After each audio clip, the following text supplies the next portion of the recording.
The Prime Minister's a real jam right now. It's been another day of Anthony Albanese trying to explain why he's not actually exactly what he seems, a liar who broke his promise on the Stage 3 tax cuts. No, he says, not a broken promise, just the change. This is a change of policy. It's a change for the better, and we're doing the right thing for all of the right reasons. And Australians can trust me to be prepared to make difficult decisions, not the easy decision. That is the priority that I have, putting people before politics. Trust me, says Alba. What a change in tone, though. From a man who used to campaign against Liberal Prime Minister John Howard for breaking his promises. So who's missed the broken promises now? But wouldn't you know, just when the Liberals have Labor on the run, guess who bobs up to help Labor change the conversation? Yes, it's the smirking, backstabbing Malcolm Turnbull. Now, Turnbull, the former Liberal Prime Minister, was a star last night of a documentary on the ABC called Nemesis about the Liberals under him and Prime Ministers Tony Abbott and Scott Morrison, and the hatreds between the three of them, the knifing.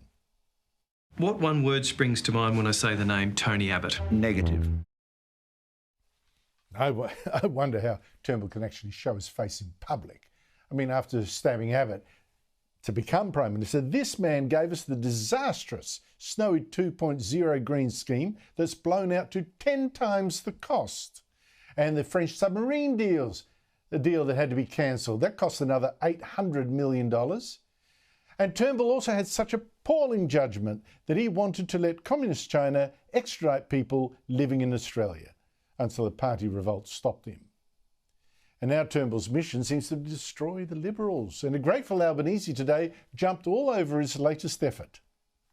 We saw in the Nemesis program last night, we saw what occurred under the first few years of the coalition government, the dysfunction, the chaos, the fighting of each other.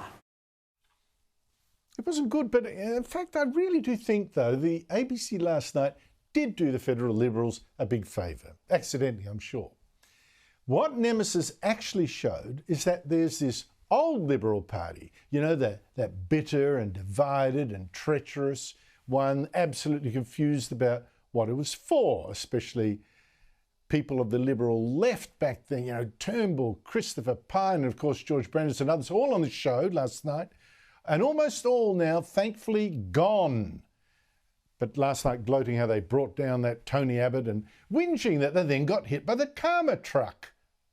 What you don't appreciate is the depth of anger of some of those in the room and the lengths they will go to as time moves forward to exact revenge.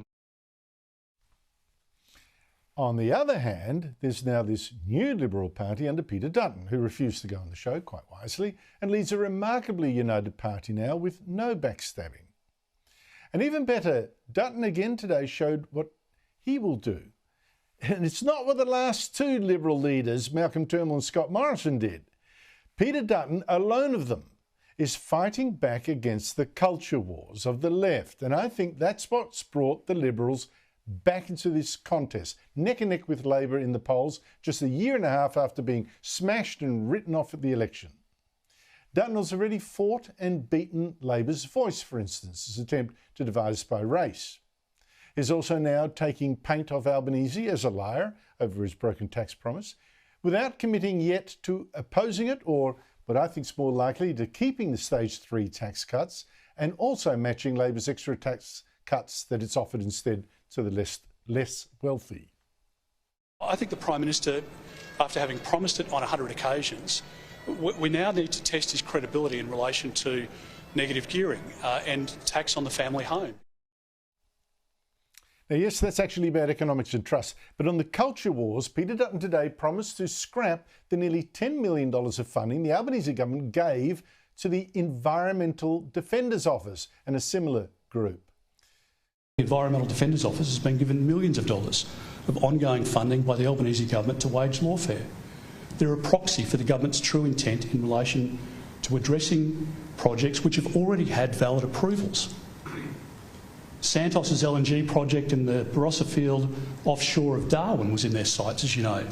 But the EDOs lost their federal court case, with the judge determining that evidence was confected and lacked integrity.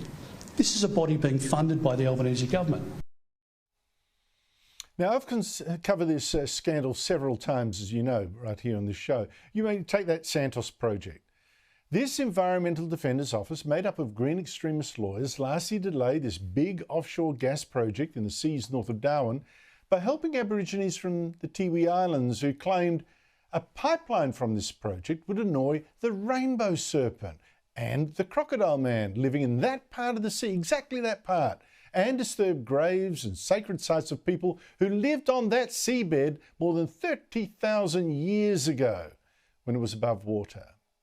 Now, as I've reported, Federal Court Judge Natalie Charlesworth a couple of weeks ago lifted the ban. She could not accept these claims about where underwater Aborigines once lived, nor these stories about where that rainbow serpent and crocodile man now lived. They also seemed wrong, absolutely. But more, she said that a marine geoscientist hired by this Environmental Defenders Office had lied to local Aborigines when he told them that identifying sacred sites underwater helped to stop another gas project.